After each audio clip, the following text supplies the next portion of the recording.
Hello, race fans. Welcome to another episode of Short Track Guys Podcast, brought to you by ShortTrackExclusives.com. I'm your host, Thomas Faddis, alongside two other Short Track guys in the studio tonight. Jim Pokrant, driver of the 07, CanQuickFishing.com, sportsman here locally at Five Flag Speedway in Pensacola, Florida, and crew member of the 07, CanQuickFishing.com, sportsman here locally also at Five Flag Speedway, Will Hay. What's up, guys? Evening, sir. How's it going? Well, Will, we welcome you to the studio. I know you've got a lot to say. We've got a lot on the plate tonight to talk about, and we are really, really excited to have you in with us tonight and learn about your story about how you and Jim and the 07 CanQuickFishing.com sportsman came about this year.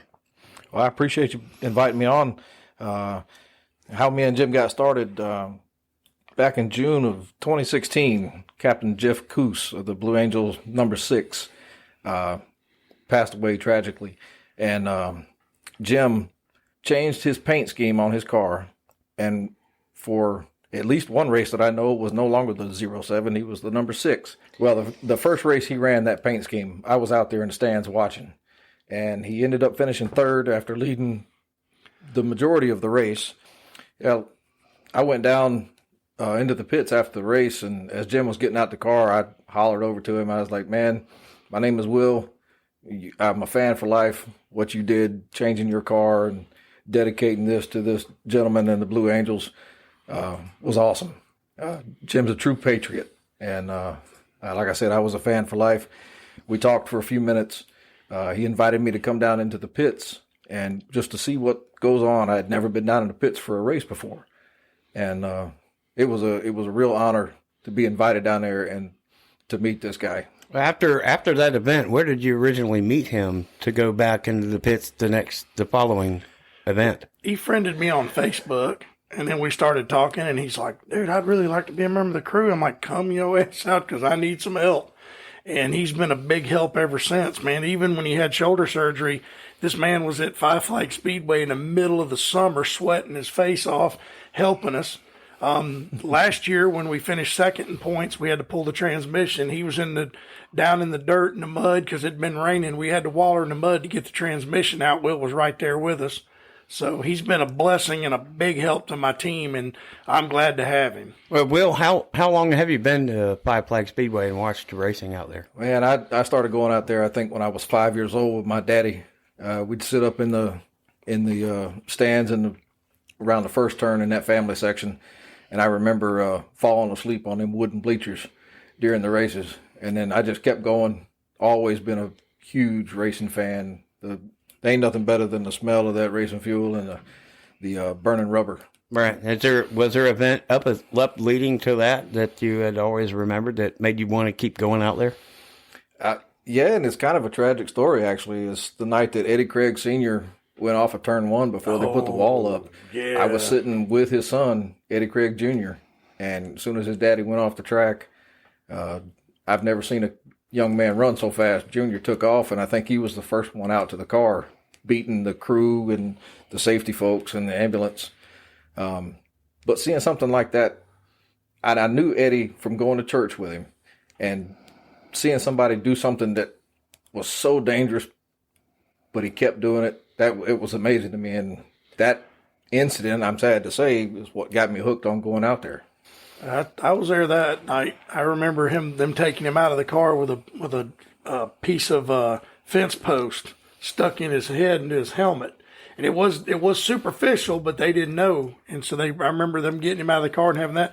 And it wasn't long after that's when Chris Nielsen went out there and sawed a late model in half. So I've known the Nielsens and everybody out there for years, man. It's crazy how he knows a lot of the people that I knew, and I know a lot of people he knows from going out there. Because I mean, you got to be a fan to sit in those grandstands, I'll tell you. And it's an awesome place, still is, always will be. Go Five Flag Speedway, and I'm not going to quit going out there till I can't go anymore. Well, I said that after you invited me down into the pits for that first race, that I'd probably, minus a derby or a big super late model race, I'd probably never sit in the stands again. Oh, if we ain't racing, we're up there in the stands watching Bubba Pollard, because that fender we have in our studio, Will was sitting right next to me that night, and the whole grandstands was shaking when he took the lead, because we were all jumping up and down yelling That was an awesome race. Yeah, it was a great time. That was one of the best ones from the grandstands I can remember, is watching him come from 17. Just, he get this one, he get this one, he get this one. We're like, dang, he might get a top 5 out of this. And the next thing you know, he's all over Chandler Smith. I said, no freaking way. There's no way he's going to win this. And he, with like 3 laps to go, he sails by Chandler Smith and see you, wouldn't want to be you.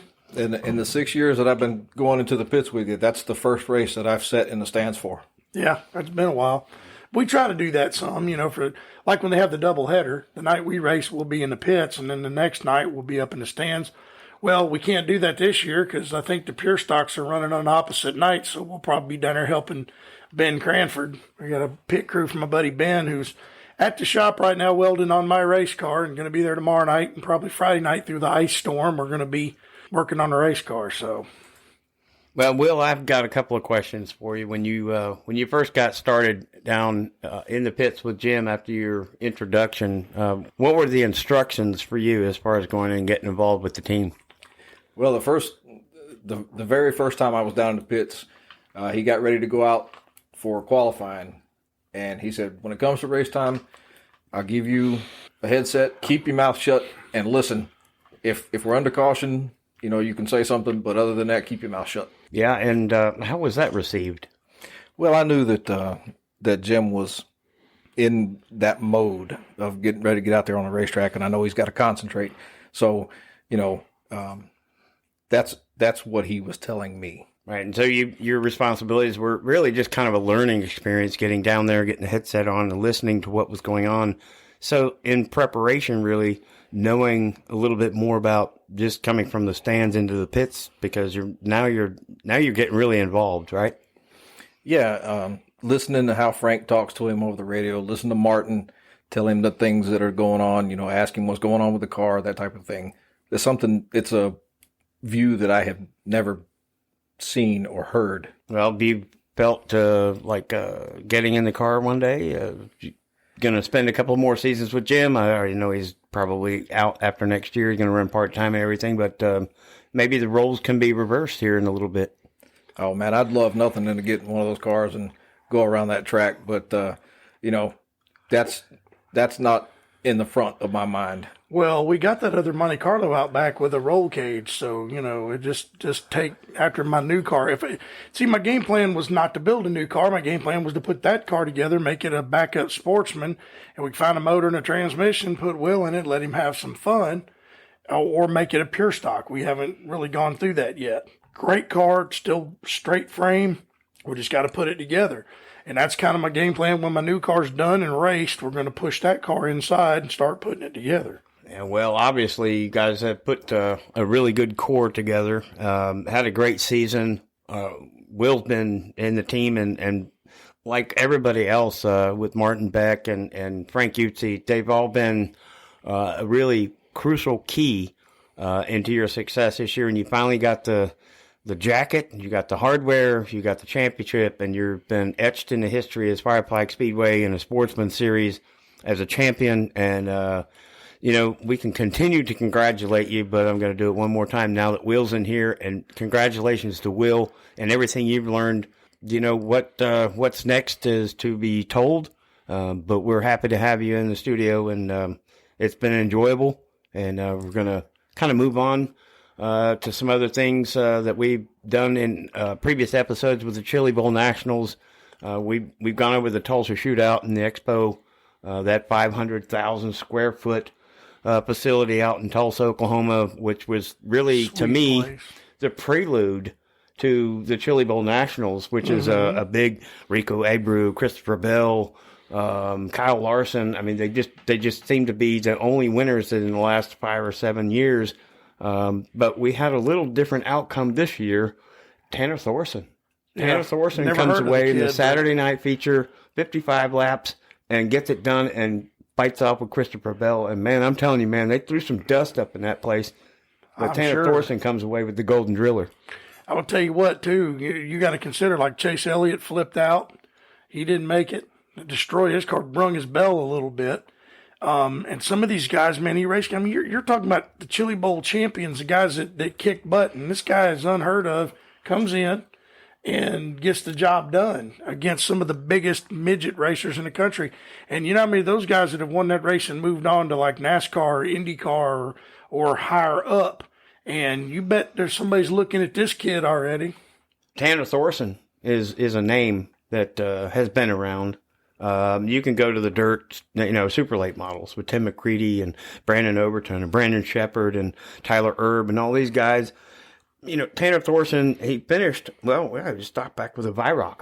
This was a race of champions that started off the night earlier in the week with Justin Grant winning over Kyle Larson, Christopher Bell, Tanner Thorson, and Blake Hahn. Now, there are a few names that you can throw around that we all would recognize, right? Mm-hmm. And that was just a race of champions. Everybody knows the old IROC series, the old race of champions. Well, that was just the beginning, and it just kept getting better and better and better. And I can run off the last Tanner Thorson, Christopher Bell, Rico Abreu, Buddy Kofoid, and Tanner Carrick finished the top 5. And I do want to make a shout out to Kaylee Bryson being the first woman or first female, however you want to look at it, to make the A main at the Chili Bowl Nationals in history. And congratulations, Kaylee, for doing your job. Excellent job. And we ain't politically correct around here. She's a female. She made the show. She drove her way into the top 20 in a race that's male dominated. Did an awesome job. Congratulations. She's a name we're probably going to hear more of. I'm sure other teams are looking at her also, and it'll be interesting to see. But, that top 5 you mentioned, there ain't no slackers in that top 5 whatsoever. Especially little Rico Abreu. I'd love to see him race NASCAR again. I don't know why nobody doesn't pick him up. He's a hell of a talent. Right. Didn't he run the truck series for a while? He did, and he almost won a couple of truck races. He run up front every time he went. Yeah. And then all of a sudden he just disappeared like they didn't want him anymore. Yeah, what a cool dude. I mean, he's just, man, he's all smiles. It's like Paul Schaefer up in the Midwest Tour.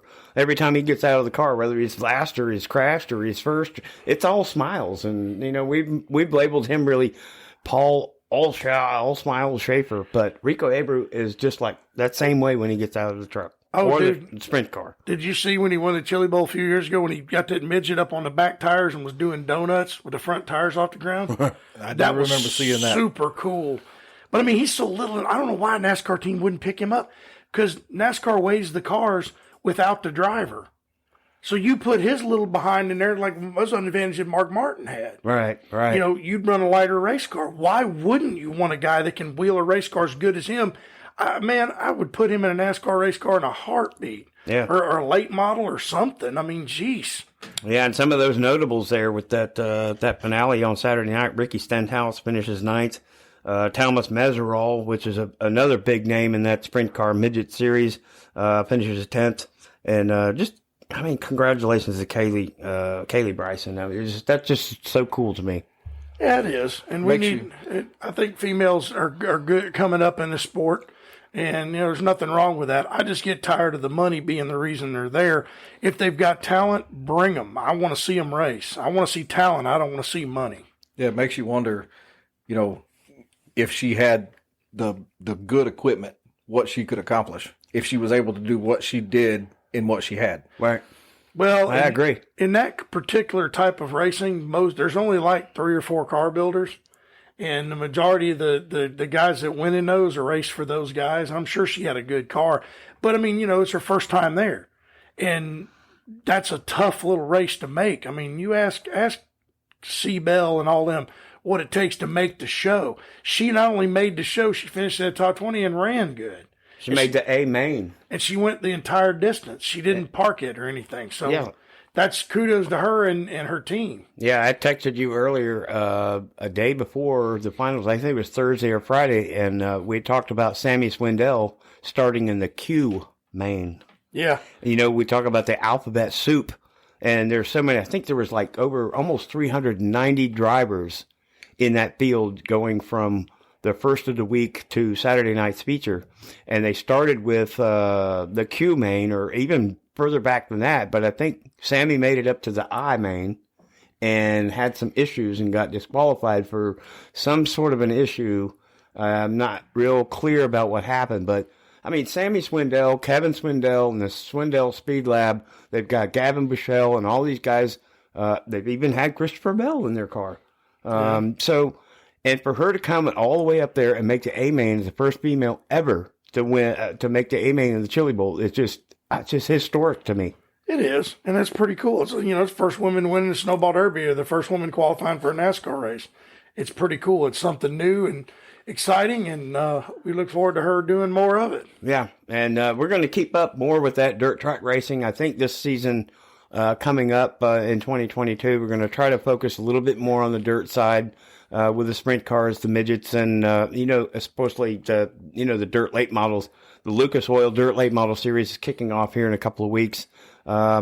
Speaking of a couple of weeks, we've got Speedfest coming up in Cordell at Crisp Motorsports Park. And have you seen the entry list, which I'm about to go run down, that's going to kick off 2022 in the Super Lays and Pro Late models?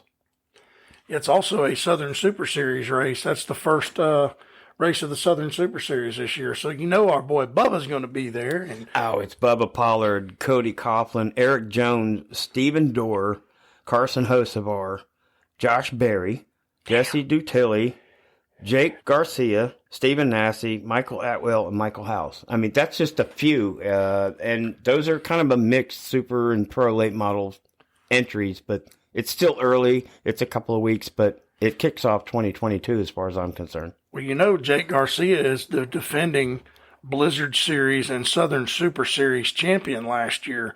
That's pretty big for that kid, man. He did a hell of a job in all his races. But this year, the Southern Super Series is going to be a little bit harder because it's going to be more races at different tracks. So I think that kid and all those names you named, there's no slackers in that deal. That's going to be a heck of a show. Right. That's a hell of a stacked lineup.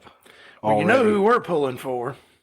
Oh, number 26, baby, Bubba Pollard. Go Bubba. Yeah. I think he's on his way to a 2022 season that we've not seen before. No, he needs one. I mean, but like he said, when he won that race at Five Flags, it's only been 6 months since I've won a race. He said, it ain't like I've been 2 or 3 seasons without a win.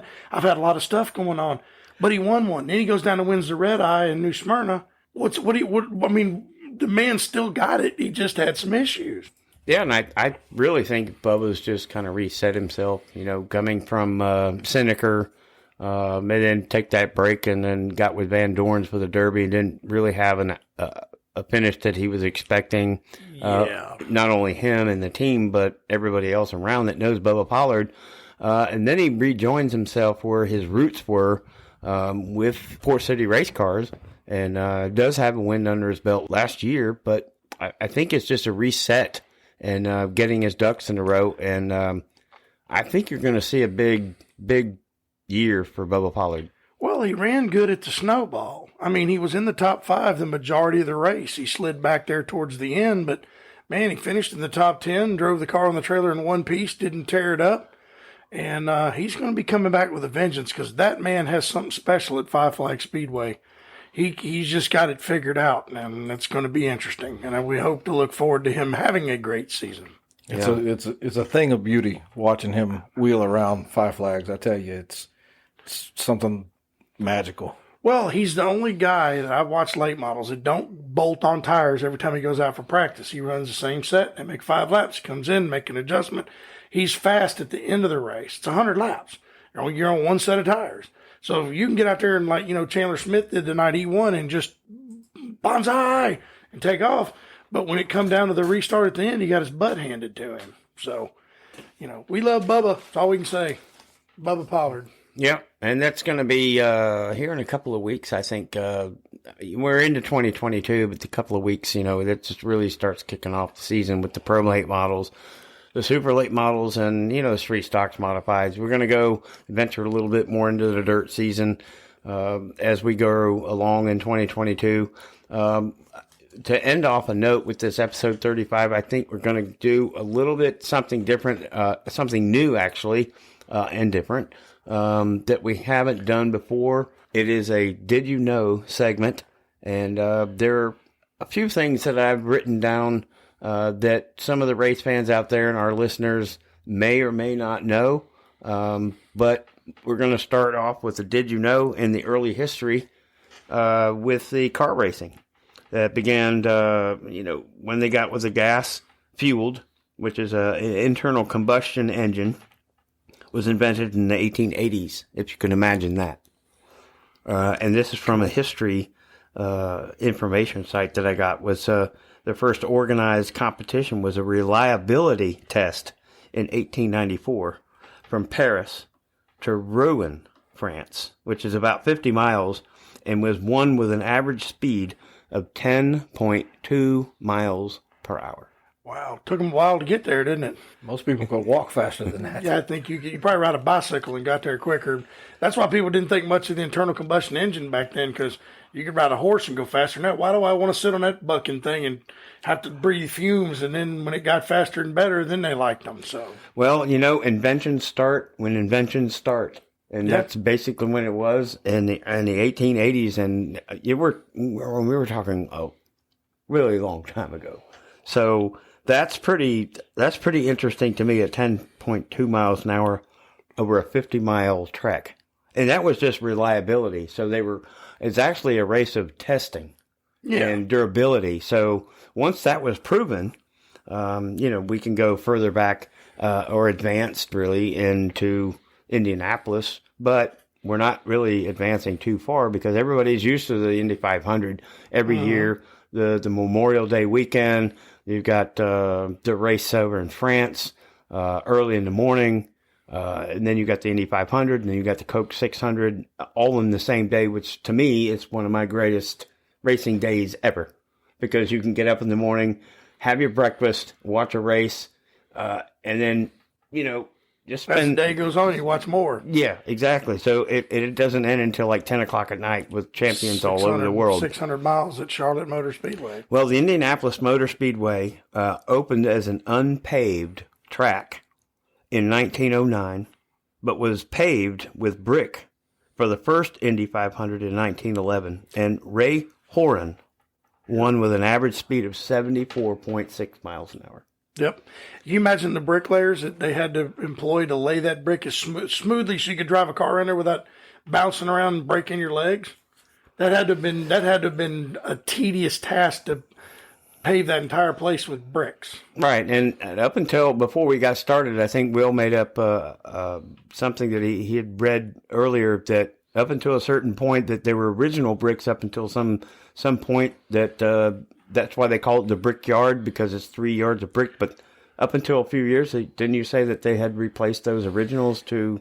Yeah, I think I read something where it was because the NASCAR started running on that track that with those cars being as heavy as they were starting to loosen up those bricks, and they decided to replace them with newer bricks to make them stay down better so they wouldn't come up like pieces of the tracks do. Well, you wouldn't want to catch a brick in the face in an Indy car, or, one go through your radiator in a Cup car. So, yeah, it was probably a good choice. The other cool thing is there's a creek that runs through there, and the original bricks from the original Indianapolis Speedway were dumped into there. You can do it off the grounds at the racetrack. There's some, and they claim there's some on the ground. And there's certain types of bricks that are more valuable than others. But how cool would that be to have a brick from the original Indianapolis Motor Speedway in your collection of memorabilia? Yeah, and if anybody out there has one, and they want to break it in half, or just donate it to our studio. Yeah, we'll put a brass plate on it and have your name on it in our studio. Exactly. We'll put it up on the mantle, and I imagine if anybody has one, it's probably in a vacuum sealed case. Maybe. But yeah, I'll tell you a cool Indy memory that I had. I remember when Danny Sullivan spun, running second or leading the race, and Mario Andretti was behind him, and he spun out and ended up still running second after the spin, and then went on to win the Indy 500. That was like 1985. I remember watching that live on TV. He spun, and they asked him, said, well, how did you know what to do? He said, I don't remember. I had my eyes closed. That was Danny Sullivan. Yeah, about what I was about to say. Oh, I didn't know you. That's amazing. I know Danny Sullivan and all those guys, Rick Mears, Gordon Johncock, and all those guys who were running Indy, and some of the tragic accidents that happened. Even I can't imagine those guys. And you've seen those old cars on the brick. Mm-hmm. Running around and creating what looked like a little bit of a dirt racing dust. And probably. And they're like pairs I don't think they were singles. It looked like early on that they had pairs that were riding. One was in the front, one was in the back. One had the gas, one had the brake, one had the steering wheel. I don't know what. Yeah, chain driven, and the only brake they had was like a stick that rubbed on the tire as they went to. Yeah, I can't imagine. And, even average speed was 74 miles an hour for the race. You can imagine what they're doing down the straightaways, And being no a seat big belts, track like that. No helmets, just with the goggles. I tell you another, it's not a funny, it's a tragic Indy story. But remember, we talk about that peanuts are bad luck in racing. I think it was the 53 Indy 500, 53 or the 56. I'm not sure exactly on the year. A guy said that was a bunch of hockey, and he took peanuts and put it on the first three cars of the starting field. When they went into turn one, all three of those drivers died in a fiery crash. That's one of the reasons why I will not have peanuts around my race car. It's bad luck. Anytime it's ever happened to me, I've wrecked my car. No peanuts, and that's one of the reasons why. I just thought you'd like to know. Where does the color green come from then? I don't know where the color green, but used to be Junior Johnson was against that until he got the Mountain Dew sponsorship. Then you could wear green all you wanted to because green was coming in the money. That was a green trim, though. That wasn't like the majority of the car interstate was batteries green and don't bring peanuts in green cars or colors or sweaters into the pits because it's bad luck. So number 13 was bad luck also. I tell you a funny story. At Five Flag Speedway many years ago, back in the 80s, these guys showed up with this green Monte Carlo, number 13. They were eating peanuts, and that car made about 5 laps and went off turn 3, and you saw chrome, and that thing flipped. And when they brought it in, there wasn't a place you could put your hand. It wasn't completely destroyed in that car. We never saw it again. I think them guys figured out that they tried to test fate, and fate wasn't very good to them. Ask Martin about that sometime. Yeah, that's a did you know for sure. Well, the next one is, I don't know if our listeners are, understanding they know this or not. I don't know if our listeners know this or not, but if they don't, here it is. NASCAR, National Association for Stock Car Auto Racing. Was founded in 1947. So, founding in 1947 and National Association for Stock Car Auto Racing is NASCAR. That's what it stands for. And for our listeners, if you're just getting into racing and you love Short Track Guys podcast and you're following, there's a little bit of tidbit about did you know? Well, hey, do you know who came up with the name NASCAR? I can tell you the driver's name. He was the first modified champion in 1948, Red Byron. Red Vogt owned the car, but Red Byron actually came up with the acronym NASCAR for the France family, believe it or not. And he was the first champion. Was a World War II bomber pilot that when he drove his race car, they had to put a stirrup on the clutch pedal because his leg, he couldn't lift his leg because he took flak in the back of the leg from the Germans. And they had to put his foot in a stirrup so he could work the clutch. He was a wormy little old fella, but he was the first modified champion in 1948. Just a little more did you know to go on top of that. Yeah, and the last one is Wilbur Shaw. Was born in 1902.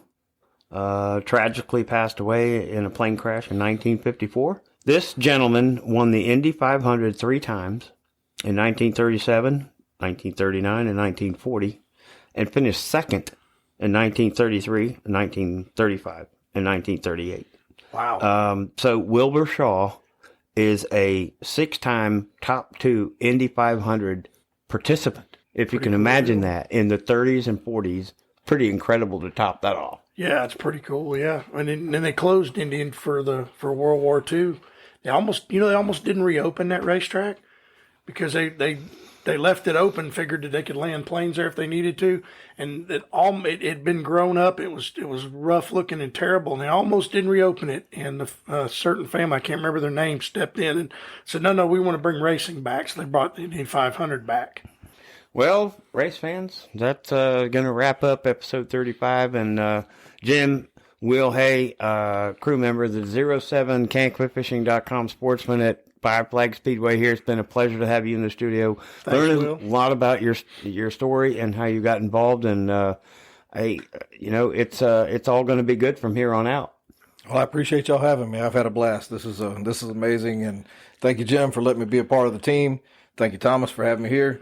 And look forward to this coming season. Glad to have you.